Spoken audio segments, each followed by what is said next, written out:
On the night of April 14, 1865, the United States stood at the edge of a new beginning.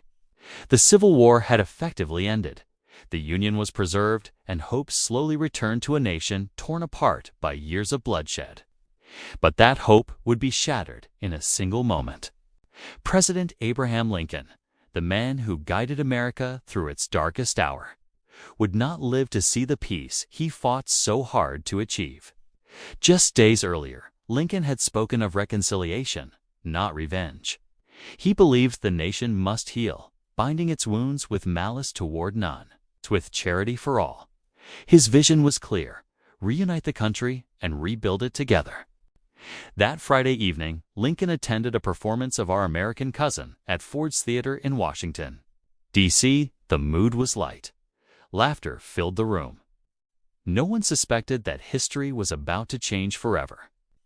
At 10:15 p.m., actor and Confederate sympathizer John Wilkes Booth slipped into the presidential box.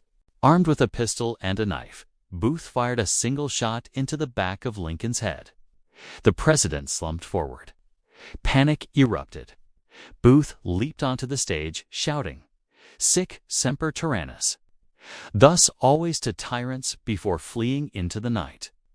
Lincoln was carried across the street to the Peterson House, where doctors worked through the night, knowing there was little hope. At 7:22 a.m. on April 15th, Abraham Lincoln was declared dead.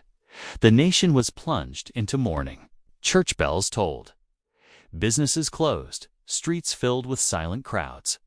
Soldiers wept openly.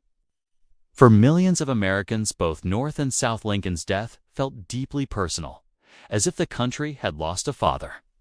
His body was placed on a funeral train that traveled over 1,600 miles, retracing the route he had taken to Washington 4 years earlier.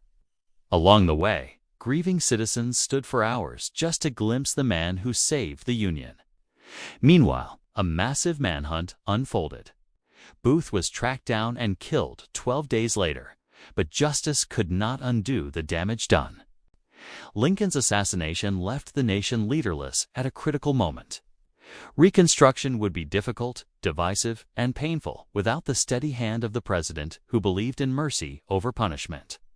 Abraham Lincoln did not live to see the America he envisioned, but his words, his sacrifice, and his legacy endured. His death united a grieving nation and reminded the world that the cost of freedom is sometimes paid by those who lead.